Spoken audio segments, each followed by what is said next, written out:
She's about to connect me. Hi. Hi, how are you? I'm good. We're here. Okay, we're here. So let's see, I might need to orient just a little bit. Thank you so much for joining me, Lillian. And for those who don't know, sorry, I've got to do a little adjusting now that the two of us are here. There we go. For those joining us who don't know, you are Meg's little sister. Yes, I am. So I just wanted to share that because we've known each other for several years. Yes, we have. And so I'm very grateful that you're taking the time to join me today. Oh, thank you for having me. So I want to jump right in. I want to kind of give just a really brief background of how you went to SCAD, Savannah College of Art and Design in Savannah, Georgia. And then after that, you moved to LA. Yes. And you were in LA for several years. 4 years. 4 years. And while you were living there with your now husband, Solomon, who, for those who don't know, you are a recent newlywed. I shared that. Yes. On Sunday. Oh my goodness. So while you were in LA, living a completely normal life, working, probably about to be engaged in the near future at that point in time, you landed in the ER. Yes. Out of nowhere. So kind of paint me a picture. You're a person who you had no known health issues. You knew nothing on the radar, and you're in the ER in LA out of nowhere. So kind of paint me a picture of what led up to that. Yeah, for about 3 months before that, I was not feeling myself. I was very fatigued. I had numbness in my limbs, which is very odd. I had lost my period. I had leg weakness. I had all of these symptoms that were so new to me, and I wrote them off as, they could have been so many other things. And finally, I got so sick that I went to urgent care, and they sent me to the hospital because I was that bad. And the hospital had me figured out within 12 hours. Wow. And they figured out that I was in something called Addisonian crisis, which if it's not treated, it can be fatal. So wow. The hospital saved my life that weekend. Wow. Yeah. And when I was there, I'll just tell them what they diagnosed me with. While I was there in the hospital, they diagnosed me with something called Addison's disease, which means your adrenal glands don't produce the steroid hormones that they are supposed to produce, as well as Hashimoto's, which is hypothyroid. Okay. So while in the hospital, those are the two diagnoses that you received? Yes. And so you left with probably a prescription and a plan of action, because both of those can be treated with medication, correct? Yes, they can. Okay. Yeah, they just said, you know what? Here you go. You're going to take these medications for the rest of your life, and that's it. Okay. So and at this point, you're how old? 25? I was 20. Yeah, I was 25. Okay, that's what I thought. So then... actually, I think I had just turned 26. Okay. Yeah. Okay, so young. That's really young. 25 or 20.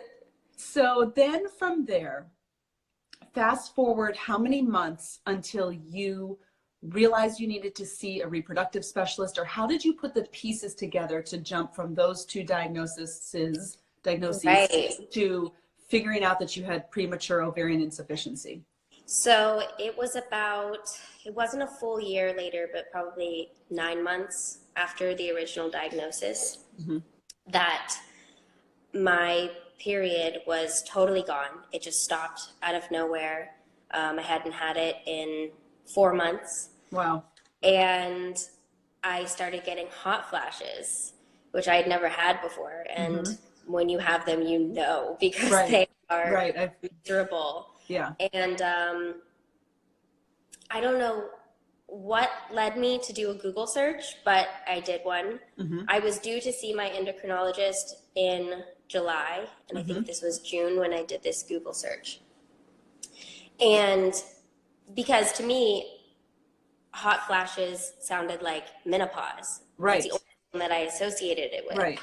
So I did a Google search, and I don't know how I came across it, but I came across this list of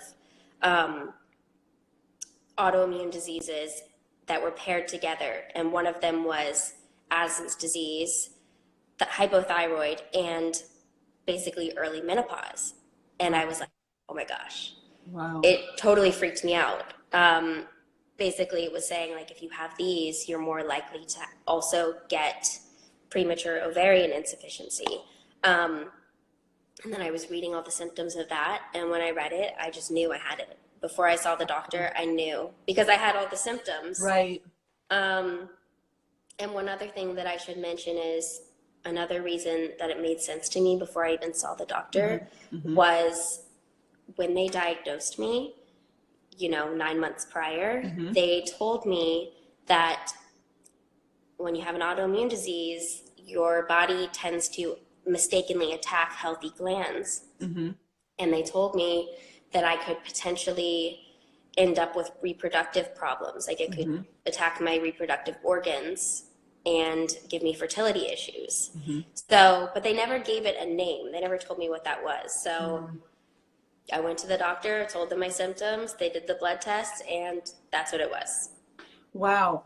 So at that point, when you found out you had premature ovarian insufficiency, after less than a year of being diagnosed from the first one, for the first two diseases, what happened next? Well, I told my doctor that being able to have children was extremely important to me. And he said, okay, then I'm going to refer you immediately to a fertility specialist, because that way, if there's a chance of retrieving and freezing eggs for future years, then we can do that. And that's what I did right away. I went to see the fertility doctor. Okay. So how far into seeing your fertility specialist in LA did you start IVF? And kind of give me a little background in that journey once you connected with your fertility specialist. Well, the first thing that they did was they said, let's do an ultrasound to see if you still have eggs in your ovaries to work with. Because with this condition, your ovarian reserve diminishes faster. So we did an ultrasound. I still had a lot of follicles, which your eggs are inside of follicles. So that was great. My blood work was all in menopausal range, but they said, you still have eggs, so let's try to work with that. So we immediately jumped into IVF. I see. Okay, and so two things I want to point out, which I'm sure most gals watching probably know this, but girls are born with all of the eggs that they have. So what you have is what you have. It's different than men in that sense, and I'm sure that most people watching that know that. And then the other thing I was going to say is, just to clarify, yes, you are, like happily married, and you have been with your husband for what, 7 years or something like that? 8 years. 8 years. But at this point, you were perhaps recently engaged, like not really, like you were going to focus on planning a wedding. And not thinking about this at all. And both of you have really like wonderful careers that you've worked really hard to, cultivate and work towards. So you kind of had to like do a mindset shift, like, whoa, this was something maybe a couple years down the road, and now it's like numero uno. Yes. Yeah. So they found healthy follicles, you said, that you could work with? So we started the IVF injections, which they're to grow the follicles big enough to the point where they can be surgically retrieved, and then frozen and all of that. But they never grew big enough to be retrieved with the medication. So basically my ovaries didn't respond to the medications, and we were never able to retrieve. So we had to cancel the cycle. Okay.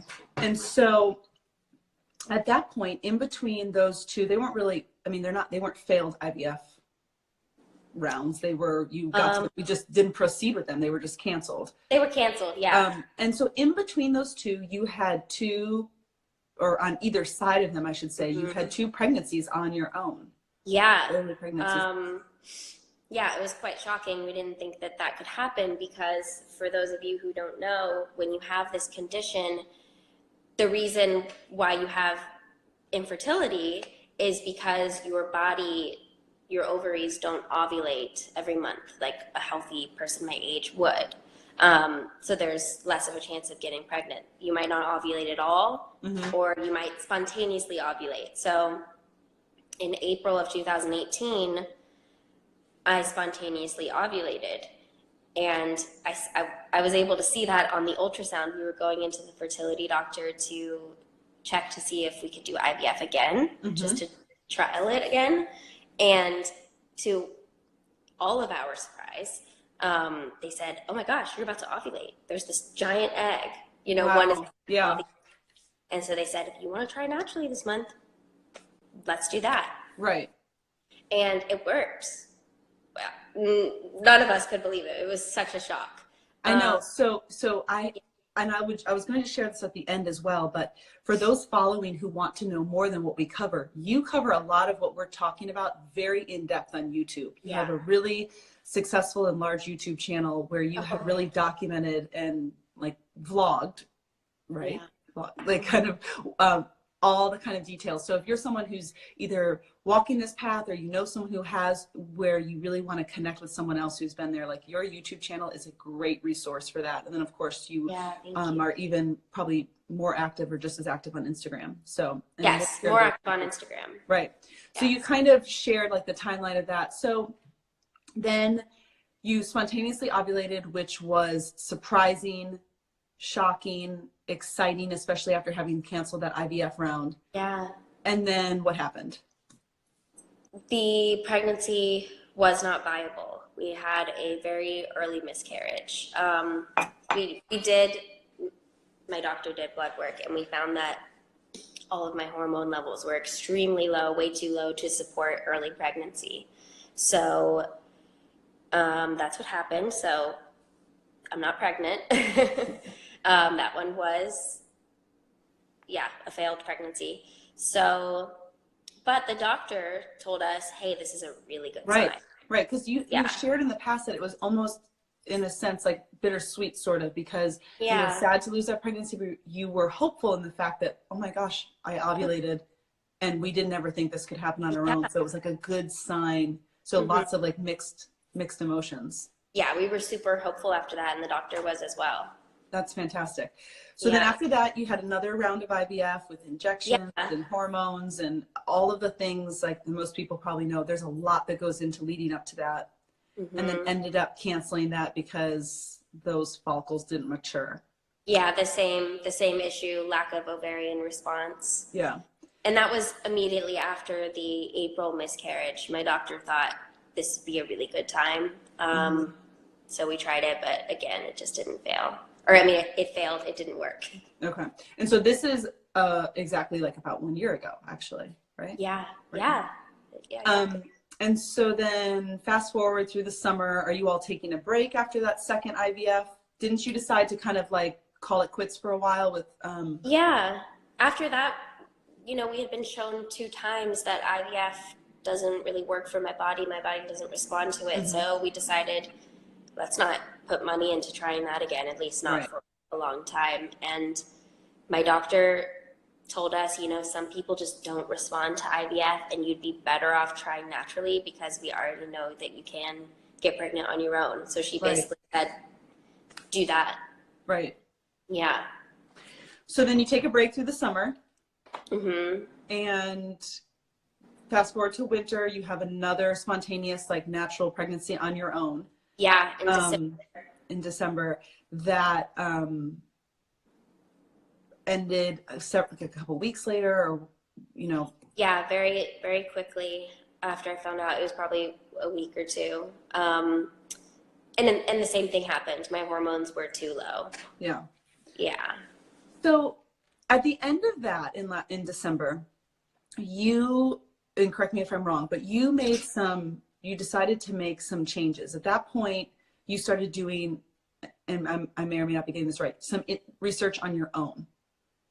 Well, it was actually earlier. It was right after that first IVF attempt, which was September 2017. Okay. Right after that, excuse me, I was so frustrated, and I was just thinking, this has to work.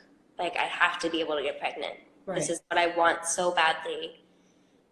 I have to figure something out. And I just took to Google, and I came across information about an anti-inflammatory diet, which was especially good for people with autoimmune diseases, such as myself.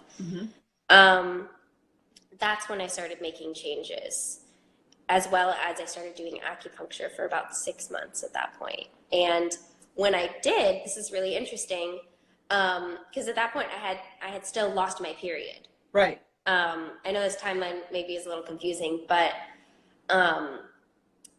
when I started doing acupuncture and changing my diet a little bit, my period came back every month. Wow. Yeah, it was incredible. Every month on time. Because that would have been after you got diagnosed with both the autoimmunes and before you spontaneously got pregnant on your own. Because when you were diagnosed with the autoimmunes, your period was gone. So, and I also, and like I said, correct me if I'm wrong, but you figured that out on your own. And I think that's a really interesting message, that when you were diagnosed and you met with like really smart, intelligent, helpful doctors who you know, got you on the right path and connected you with the right people, they didn't necessarily say, okay, definitely meet with a nutritionist. Let's get you on a diet. Like, have you, like, maybe do some reading on your own. No one really told you to do that. You just did it on your own, which ended up sort of being a pretty big component probably in some of the changes you saw. And what's also funny about that is when I was originally diagnosed in the hospital, I wanted to do everything right. So I asked the doctors in the ER, I was like, okay, what does this mean? Was this caused by something I ate or my diet? They said no. And then I said, are there any foods that I need to avoid? And they said, no, you can eat or drink whatever you want, which is not true. Right. But as we know, they're not trained in nutrition. Right. Right. So, and so that's a really, I think, important message for people to hear, whether you connect like with the story in meaning identically, or if you have other health journeys that you're on, that you really have to be your own advocate, and you really have to not just take, even though like modern medicine and intelligent doctors are so wonderful, but there's other components that go into play that make really big differences. So you learned about helping your immune system and cutting down inflammation, which I know there's a lot of research that says that leads to there's like a ton of issues that come from inflammation in the body. And then really. Right. And then you said you changed your diet and started acupuncture. And so you saw big differences after that. Yeah. The other thing I was doing, though, that I should mention is I was on hormone replacement therapy, which means I was taking estrogen and progesterone. That's right. Throughout, every month, which is what my body should be producing, but it doesn't naturally. So, so I feel like those three things really helped. They helped a lot. So looking back at the very beginning, do you have advice that you would give if someone, because there's lots of different autoimmune, like even if someone doesn't, have Addison's or Hashimoto's, from the beginning, would you encourage someone to automatically start analyzing their diet, see someone for fertility right away? Well, I think it depends on which one you have, but science does show that if you have autoimmune diseases, any kind really, that a more anti-inflammatory diet is very beneficial for your body and can even help to prevent future autoimmune diseases. But obviously, I don't want to give anyone medical advice. Right. We're not physicians. And so what does that mean for you? What kind of diet, when you say an anti-inflammatory diet, what does that look like for you?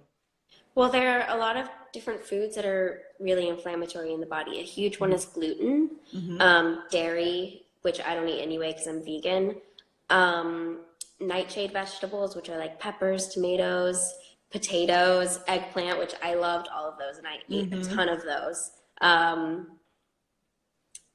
And there's other little things like corn and sugar and caffeine and alcohol. But if you Google it, it's so Okay. and there's so much information about that. That's really interesting. Okay, so from there, where are you now? So you've kind of brought us in December. You were actually in Florida, and you were pregnant for a few weeks, and sadly you lost that pregnancy. I don't know, were you in Florida or back in LA at that point? A little bit of both. Yeah, a little bit of both. Yeah. So where are you now?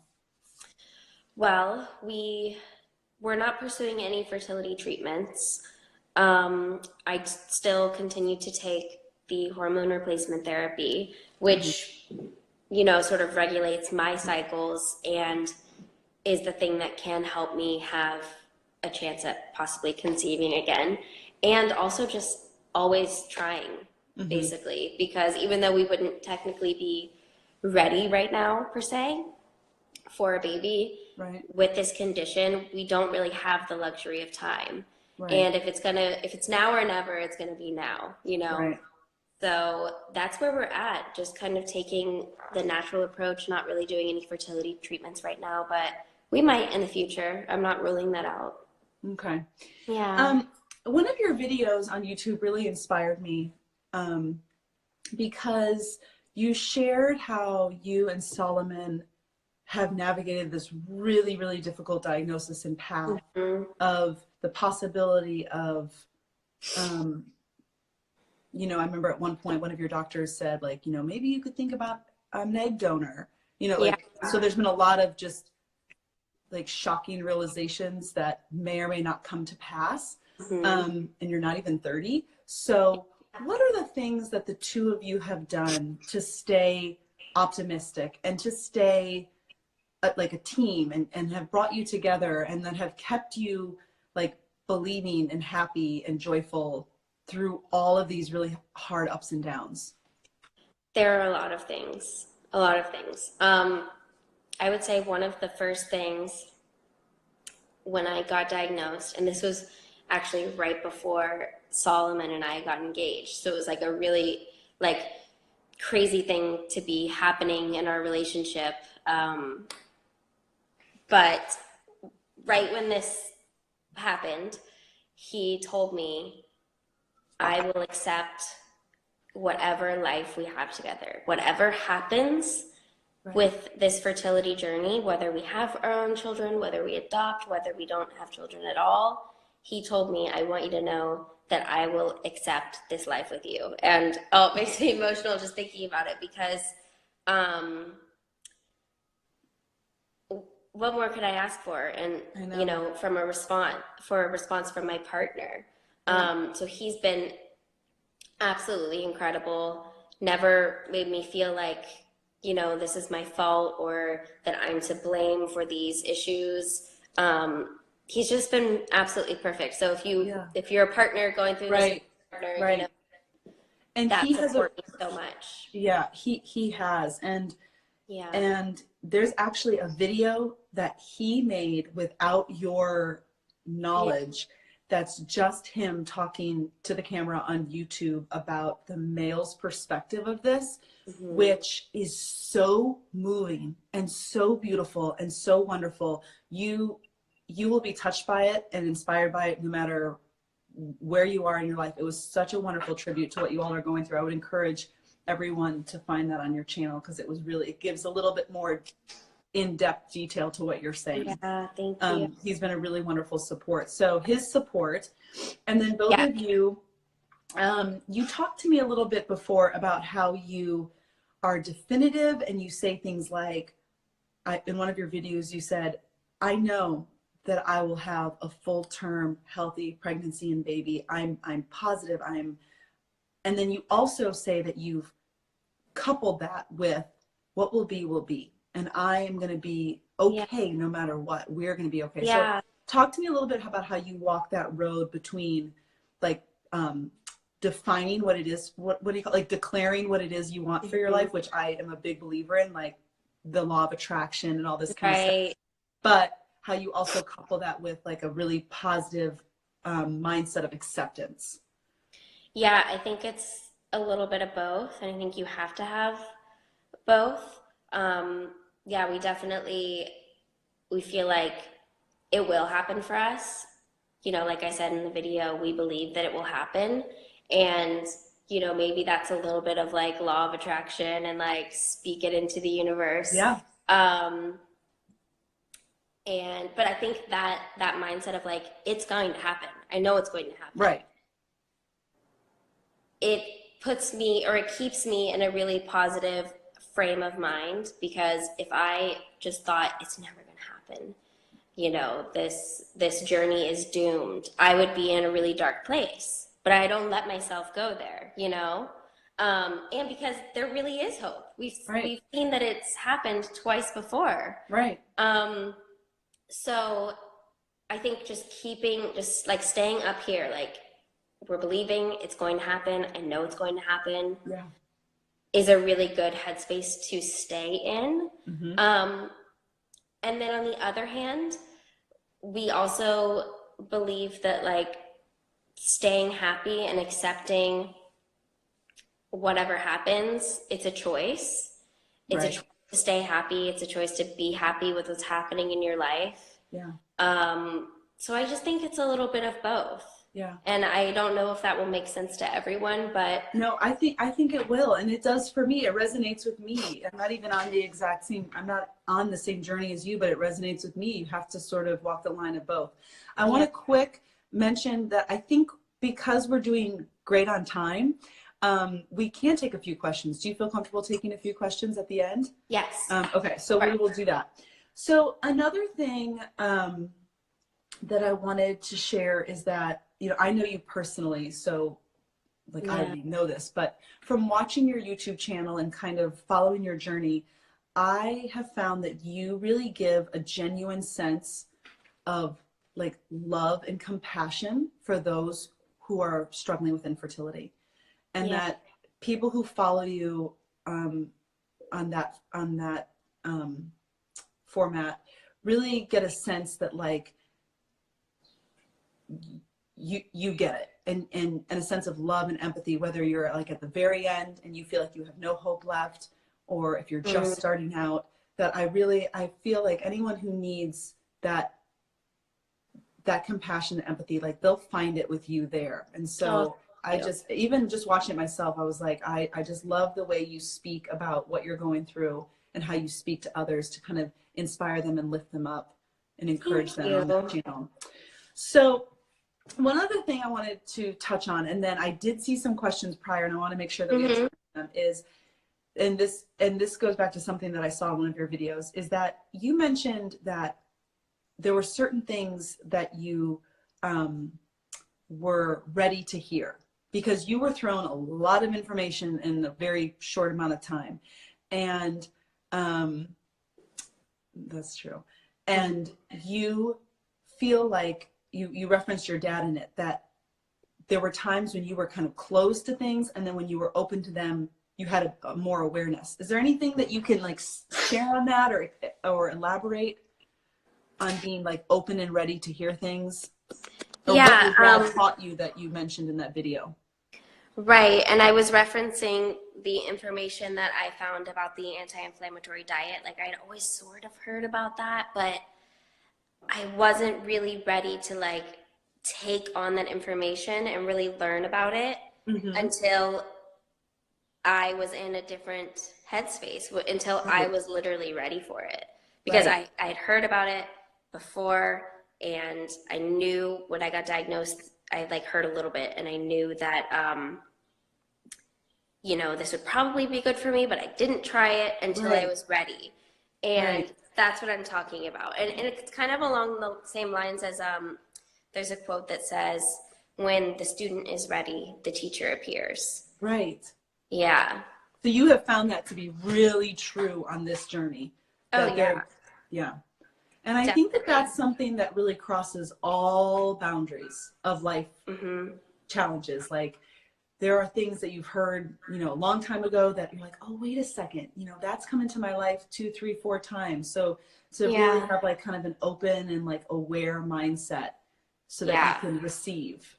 You know? Absolutely. Okay, so before we look at our questions, is there anything else? Is there anything that we missed, or is there anything that you want to touch on? Yeah, I think one thing that I really want to get across to people, it's something that I wish that I would have done, is when I was feeling really bad and I didn't know what was wrong with me before I got diagnosed with everything in the hospital, I didn't take it seriously and I put it off and off and off, and I should have seen a doctor so many times and I didn't, and you know, it got me to a really bad place with my health. And that's what I would want to share with people. Like, if something just doesn't feel right in your body and you know that you're feeling different and something's just off, don't wait like I did. I waited months to see a doctor because, you know, if I hadn't even have gone to the urgent care, I may not have made it that weekend. Right, which is insane to think about. Yeah. And then the other thing is, be your own advocate. There are times when I've been talking to the doctor and I have had to be my own advocate with, you know, getting a certain medication that I knew that I had done research and that I knew would be better. And, you know, once I finally got it through to them, they agreed. But you have to be your own advocate with everything to do with your health, because also the doctors, they don't have all the time in the world to help you individually, although I wish, you know, we all, but always stand up for yourself for what you know is right for your body, and be your own advocate always. Yeah, I think that's such good advice. I think that's good advice for a fertility journey, and I think that's good advice for life, because I do remember you saying there was 2 medications and you really had to kind of, I don't want to use the word battle, but you really had to kind of push, like, I just know this is best. And, you know, we know that there's all sorts of reasons why, you know, physicians feel one way or another, but I love that advice. So let's, I don't have my readers on, but let's scroll through these. Oh, I can read. Oh, you can. Okay. Let's scroll up, see if we have anything. Okay. Do you take biogenic estrogen and progesterone? Does she mean bioidentical? She probably means bioidentical. Oh, okay. What I take is estradiol for the estrogen, and the progesterone I take, I think, is called Provera. Okay. Just so you know. And I'm pretty, they are synthetic, Okay. Okay. Do I use the patches? No, I haven't used the patches, but I'm really interested in those. And I'm going to ask my doctor about their estrogen patches, is what she's talking about. Okay. Because you've used suppositories? Is that only for progesterone for pregnancy. Oh, okay. Yeah, other than that, everything's an oral pill. Okay. Yeah. Okay. I saw someone bring up a few things about adoption. Yeah, let's cover that. And somebody said, I feel like she doesn't want to adopt. Oh. That's not true. I actually would love to adopt. Yeah, that's actually, I meant to kind of weave that into earlier when we were first talking, when your doctor threw out things like egg donor and other things like that, that you all have talked pretty extensively on your channel about, that even, correct me if I'm wrong, but even before all of this happened, you all were 2 people who were open to adopt. Oh, yeah. Absolutely. We would love to. Yeah. It's just, adoption is not easy, but we are totally open to pursuing it. 100%. We would love to. We are totally open to it, just so this person knows. Yeah, that's good. Yeah, so open to that.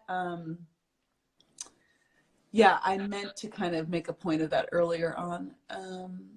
That's nice. So she said, I absolutely agree with Lillian. I have the same condition. I wish I would have heard my body before it was too late. Yeah, I know.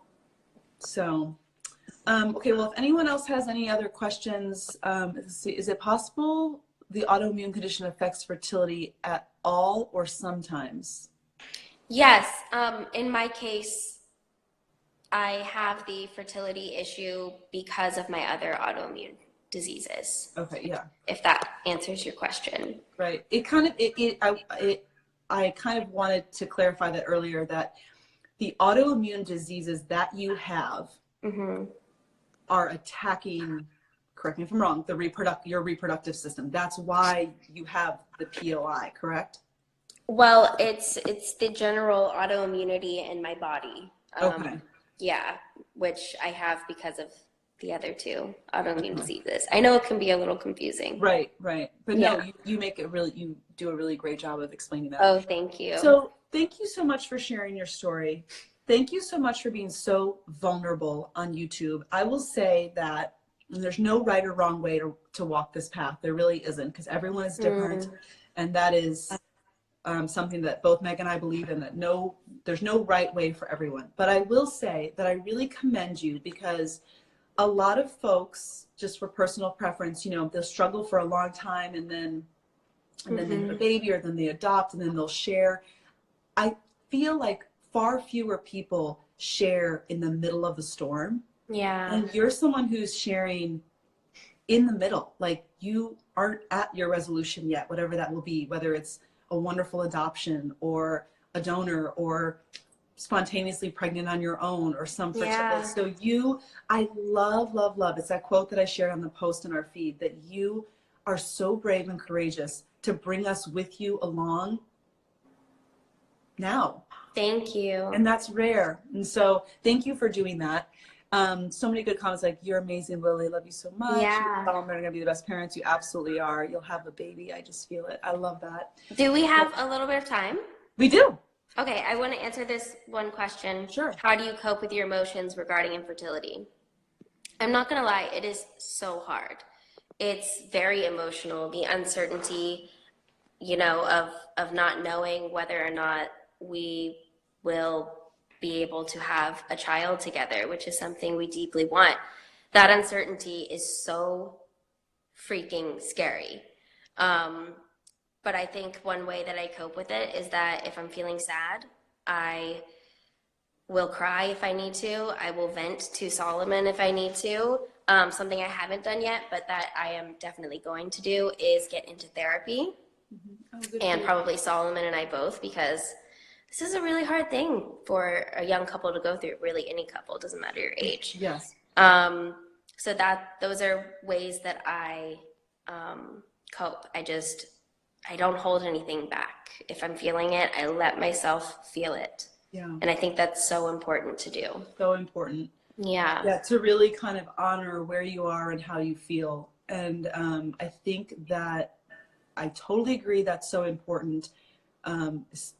Absolutely on an infertility journey. And then also in general, it's really important to feel how you feel and honor your feelings. Yeah, and then absolutely. The other thing I think I've heard you reference is like gratitude. I think when we chatted prior, you talked about how that is like a part of how you stay, when you feel down, but then you also, I think, mentioned at one point, maybe in a YouTube video, like how you kind of practice some gratitude, or looking at big things like how amazing your husband is, or all of your blessings.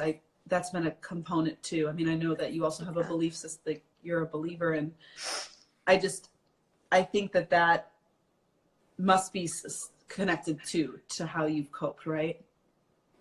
Yeah, there are a lot of coping mechanisms, and everything helps. Yeah, for sure. So because you need a lot. Yeah, no doubt about it. Do you plan on uploading to YouTube again about this topic or your life in general? Yes, absolutely. And you have a whole bunch of videos on there. You have fertility videos, yeah, tutorials, this is a big part of your life, and this is what we have focused on. But I would encourage anyone watching currently and on the replay to check it out, because you do makeup tutorials and hair and talk about other things. Like there's a lot of different components to who you are. And things that you share. Let's see. So I just saw a tiny bit during your videos. Oh yeah, that's so wonderful. So someone said your YouTube videos have been so helpful for me through this journey. Thank you. Oh, I missed that. Yeah, and that's the other thing. Since I have uploaded videos on this topic, because I shared right from the beginning, Right. the first, diagnosis, I have received, I'm not kidding, hundreds of messages Wow. from women who are going through the same thing, some even younger than me, some in their teens. Wow. Yeah. Wow. People in their teens. I actually wanted to ask you that, this. but I wasn't sure if you would, if it would be something, but so that can happen at any point, I guess, if you got Yes. to be diagnosed with an autoimmune as a well, just to correct, it's not always autoimmune in nature. Mine is, Okay. but a lot of the time it is due to a gene mutation. Okay. And that can be a big reason why some women have this. So I just get so many messages saying that my videos have helped them, and we'll chat back and forth and sort of vent to each other about how much this sucks, because as positive as I am, I'm not gonna lie, it sucks. Yeah. It's not something that I would wish for myself or anyone else. Right. So it's been so nice to sort of have this community online with women that I've never even met, but we are connected because of this, mutual diagnosis. And it's really such a beautiful thing. And I'm really grateful for that. It is. I think it's a really powerful thing to know you're not alone, to know Absolutely. that you are not, and isolation is so detrimental. So you have built a community on Instagram, and I will share. I mean, do you want to go ahead and throw out what your two handles are for both of those so people can find you? Yeah, it's Lillian Masie, which is probably somewhere on the screen for you. And it's spelled just like that for my Instagram and for my YouTube, Lillian Masie. Okay, fantastic. Well, I'm positive. I mean, I know I could talk to you for days on end, but I'm so grateful that you shared your story. I'm so grateful for your vulnerability and courage and bravery in sharing what you share. And thank you for your positivity. And I love you. Thank you. Love you. Thank you so much for having me. Thank you for coming and joining us. And of course, this will be here for a while. So if there's questions or things that pop up after this, feel free. And anyone here can message me directly on Instagram if they want to talk about anything, because I answer all the messages that I get. So that's awesome. Thank you, Lillian. Love you so much. Okay, thank you. Bye, guys. Bye.